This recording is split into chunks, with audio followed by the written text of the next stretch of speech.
Graça e paz, Talmidim, Antropologia, Doutrina do Homem. Gênesis capítulo 1, verso 26 diz: Disse Deus, façamos o homem a nossa imagem, conforme a nossa semelhança, e domine sobre os peixes do mar, e sobre as aves do céu, e sobre o gado, e sobre toda a terra, e sobre todo réptil que se move sobre a terra. Verso 27, criou Deus o homem à sua imagem, a imagem de Deus os criou, macho e fêmea o criou. O homem, além de ter sido feito por um Deus triuno em conselho deliberativo, foi feito a imagem e semelhança de Deus. Mas o que é essa imagem de Deus no homem? Seria corporal? Já vimos em aula que quando a Bíblia fala da mão de Deus, dos olhos de Deus, dos ouvidos de Deus, isso é uma linguagem antropomórfica, antroposomimorfia forma. É Deus assumindo forma humana para nos fazer entender os seus atributos. Por exemplo, a mão de Deus fala do seu poder onipotente, os olhos do Senhor, da sua onisciência. Deus tem uma forma, é verdade, mas a forma de Deus está além da nossa capacidade de entender. Nós não podemos assemelhar a imagem de Deus no homem como imagem corporal. Ao longo da história, alguns teólogos, pais da igreja e tantos outros tentaram definir essa imagem e semelhança de Gênesis 1:26. Irineu e Tertuliano iam dizer que a imagem é corporal, enquanto que a semelhança é espiritual. Orígenes e Clemente de Alexandria diziam que a imagem é características provindas do ser humano e a semelhança qualidades provindas de Deus, não inerentes ao ser humano. Pelágio, grande opositor de Agostinho, dizia que a imagem é a capacidade de raciocínio que o homem desenvolve, podendo valer-se do seu livre-arbítrio. Os escolásticos são mais sensatos na sua definição, quando dizem que imagem fala de intelecto, razão e liberdade, enquanto que semelhança fala de sentimento e justiça própria provinda do Criador.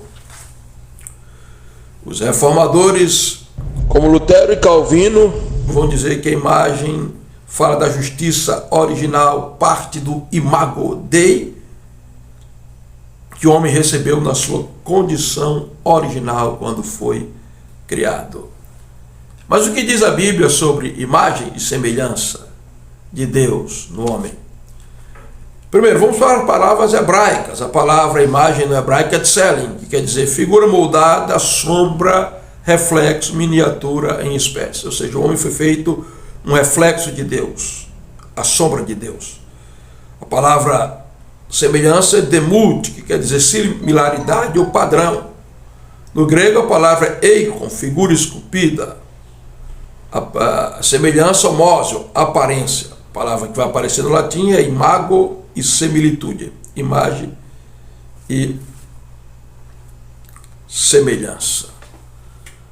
O que é, pois, a imagem de Deus no homem? A imagem de Deus no homem fala de algumas características que o homem possui, que recebeu do próprio Deus. Intelectualidade, emocionalidade, volição, que faz de um homem uma pessoa. Moralidade, senso de moralidade, código de ética, lei da consciência, que o faz entender o que é certo, o que é errado. Santidade ou perfeição original. Isso é o que é a imagem de Deus no homem. Essa imagem que o homem perdeu com a queda, pois Romanos capítulo 3 vai mostrar que aquele homem que era o reflexo de Deus, que tinha a justiça original de Deus no coração, que tinha as marcas da perfeição e da santidade de Deus, ele vai se tornar uma caricatura horrível do pecado, descendo ao nível do animalesco. A proposta de Cristo ao redimir o homem e o desafio da santificação é restaurar essa imagem que foi quebrada, como que uma pedra lançada no espelho que deixou ele em pedaços. Cristo vem para restaurar a imagem original de Deus no homem. É isso que Paulo diz em Colossenses, no capítulo 3, quando Paulo diz